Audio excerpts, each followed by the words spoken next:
Gardens. Would have been nice to see this place in its prime. Doubt anyone here is interested in tending to flowers.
actually mostly done.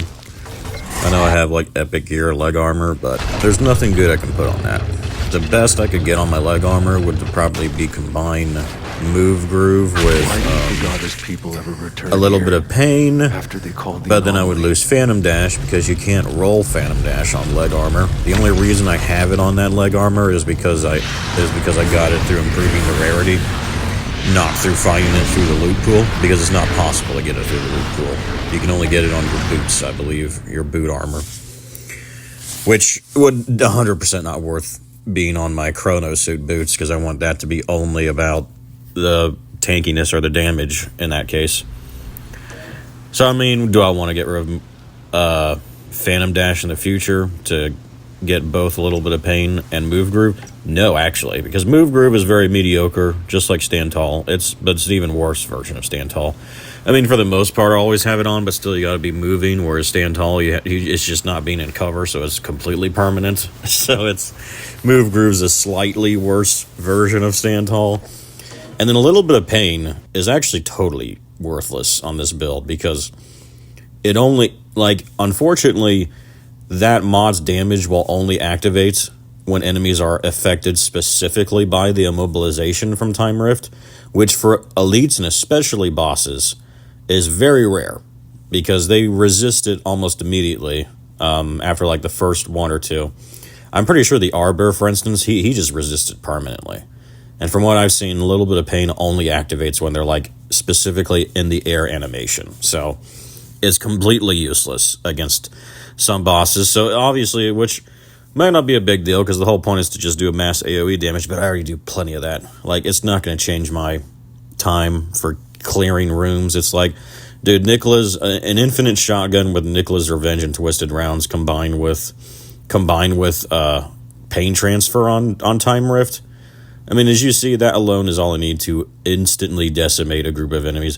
Which, by the way, still, I mean, if I play here with, like, if I'm carrying 2 players and the enemies are way tankier, it still decimates them in seconds. Because that's just how broken Nicola's Revenge is. Pain transfer, because it transfers the enemy's damage, not just simply my own.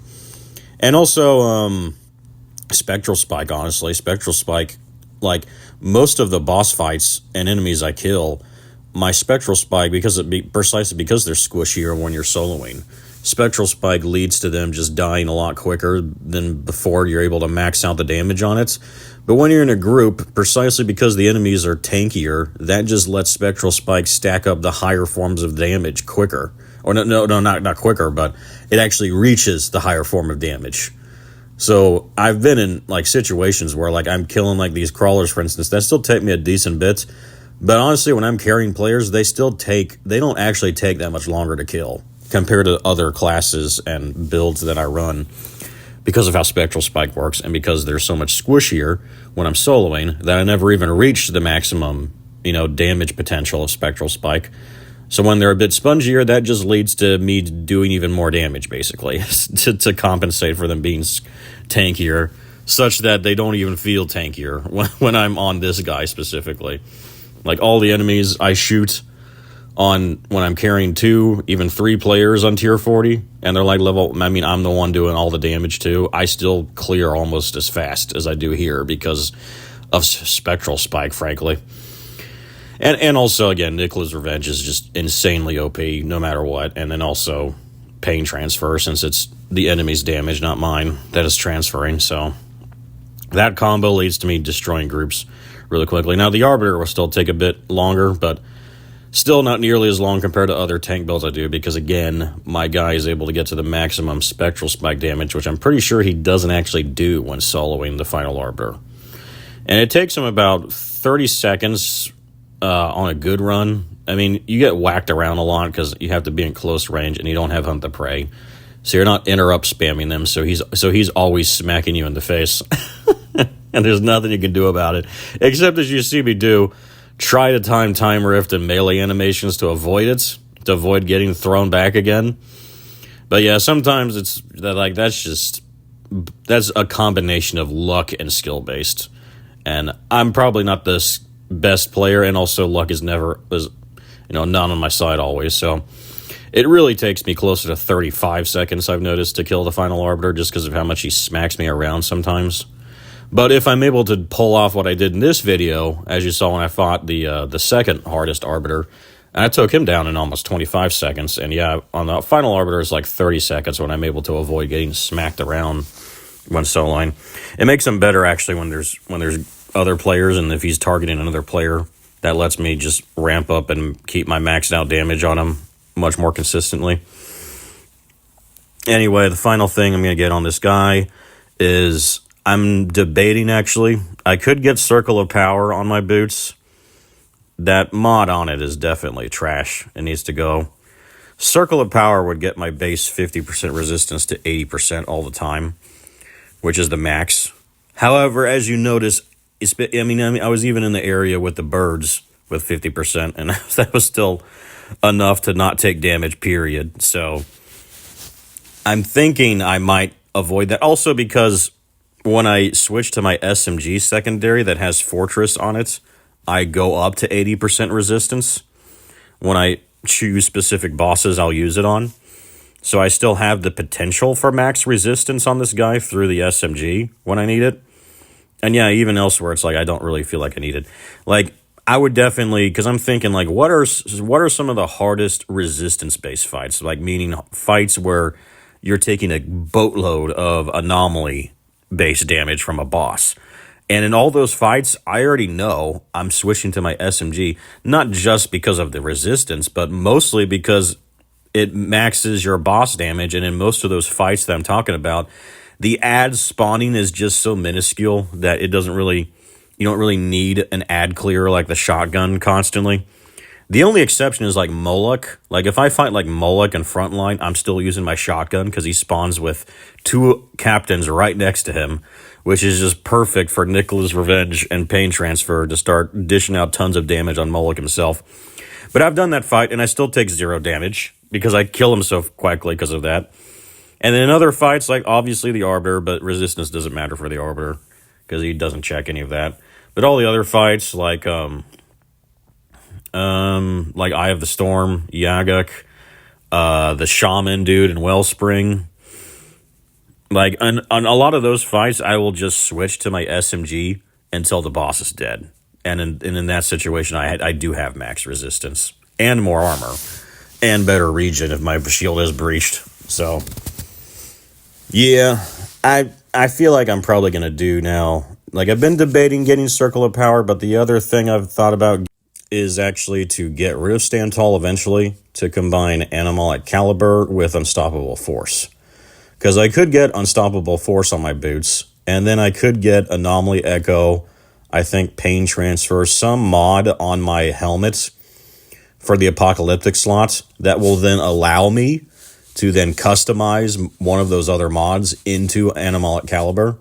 So then I would get 70% resistance piercing combined with Unstoppable Force. So that's, another 40% resistance pierce that helps, I think, all my damage a little bit. And then 35% more anomaly power, which is another pretty decent boost to my spectral spike damage. So I think I might do that, actually. I don't think I really need Circle of Power, because 50 resistance is still a decent amount. And the skill tree still seems perfect for it to just get those 2 resistance nodes. So I'm able to still get armor through damage absorber, get health through those nodes and through self-medication, and then get resistance as well. And that's what lets me become like still have just a super tank guy, basically. Which should allow me to get that combo, that Animalic Caliber with Unstoppable Force. It might take a bit, so... And I'll probably wait till I get both, honestly, and just feel like, what do I prefer? Because Stand Tall in the meantime is at least a decent chunk of extra damage, too. So I don't know how much more it really would be. Will it like, if it's not enough to, like, seriously decrease my time on the Arbiter, where it's like, okay, I go from, like, my 30-second best time to, like, at least 25, if not lower. If it's not at least 25 seconds, which is another decent percentage faster against bosses, you could say, then I might go Circle of Power then, because I'm like, well, what's the point? It's not that big of a deal. I mean, neither of them really are big of a deal, but since I am a tank build, if neither of them are a big a deal, then I should go with the tank-related one.